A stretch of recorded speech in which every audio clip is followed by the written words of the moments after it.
कहानी का नाम एक मुलाकात। गर्मी की छुट्टियों में मैं मायके गई थी। वहाँ बाज़ार में अचानक मेरी मुलाकात मेरी पुरानी सहेली रिया से हो गई। रिया को देखकर मेरा मन खुशी से झूम उठा। ज़िंदगी में चाहे कितने ही लोग मिल जाएं, लेकिन स्कूल के दोस्त भुलाए नहीं भूलते। रिया मेरी ऐसी ही स्कूल की दोस्त थी। बाज़ार में अचानक मिलने पर थोड़ी औपचारिक बात हुई और मैंने उससे कहा, तुम बिल्कुल नहीं बदली। सच उम्र की महीन रेखाओं को छोड़कर वह वैसी ही थी जैसी आज से 20 साल पहले थी। मैंने उससे अपने घर आने का निमंत्रण दिया और हम दोनों ने मेरे घर पर मिलना तय किया। घर आने पर मेरे जहन में रिया और उसका पहला प्यार किसी फिल्म की तरह चलने लगा। दरअसल पहले प्यार की वास्तविक अनुभूति मैंने पहली बार रिया में ही देखी थी।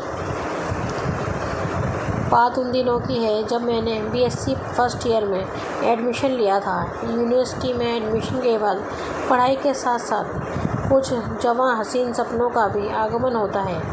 यहाँ अक्सर आंखें जीवन की नई मंजिल तलाश करती हैं। हम सभी सहेलियाँ स्कूल के बाद कॉलेज में भी एक साथ ग्रुप में ही जाया करती थी। रिया भी हमारे साथ कॉलेज जाया करती थी। दूध सा सफ़ेद रंग, गोरा रंग, आकर्षक नैन नक्श और सुडौल काया थी उसकी। मैं उसकी बहुत करीबी सहेली तो नहीं थी, लेकिन मेरी उससे अक्सर बातें होती थी।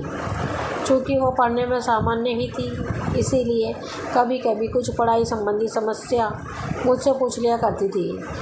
जब हम कॉलेज जाते थे तो हमारे ही कॉलेज का एक लड़का जिसका नाम अमित था अक्सर हमें मिल जाया करता था। उसको देखकर रिया का रंग रक्तिम हो जाता था और वो उसे ही देखा करती थी। धीरे धीरे साथ की चंचल लड़कियों ने उसे अमित का नाम लेकर छेड़ना शुरू कर दिया था।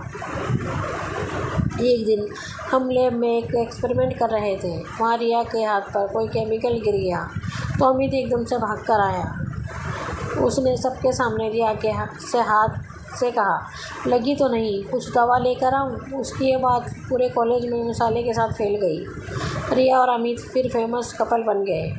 छोटी जगह थी, बात रिया के पापा को भी पता चली। उन्होंने कुछ दिनों के लिए रिया का कॉलेज आना बंद करवा दिया।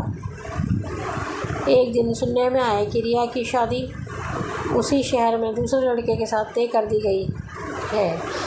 कुछ दिनों के बाद रिया अपनी शादी का इनविटेशन देने खुद ही आ गई। उस समय मैंने उसकी अधूरी प्रेम कहानी का जिक्र करना उचित नहीं समझा। कुछ समय के बाद मेरी भी शादी हो गई और मैं अपनी गृहस्थी में व्यस्त हो गई। आज 20 साल बाद रिया मिलने आई तो बातों ही बातों में मैंने उससे पूछा, अमित कैसा है, तुमसे बात होती है? आज भी उसके चेहरे पर अमित का नाम सुन बड़ी रक्तिम आभा थी। उसने कहा, नहीं, मेरी बात नहीं होती। अब तक 2 बार ही मिला है उसने कहा था कि उसने अपनी बेटी का नाम रिया ही रखा है। इससे ज़्यादा मुझे कुछ नहीं पता। रिया के पहले प्यार की कसक उसकी आंखों में झलक रही थी। उसको देखकर लग रहा था कि पहला प्यार ना भी मिले तो यादों में और दिल में हमेशा धड़कता रहता है। कुछ अधूरी प्रेम कहानी भी मुकम्मल कहानी हो जाती है। दोस्तों, आपको हमारी ये कहानी कैसी लगी प्लीज़ कमेंट में हमें ज़रूर बताएं। अगर कहानी पसंद आए तो हमारे चैनल को लाइक एंड सब्सक्राइब करें और बेल आइकन दबाना ना भूलें। धन्यवाद।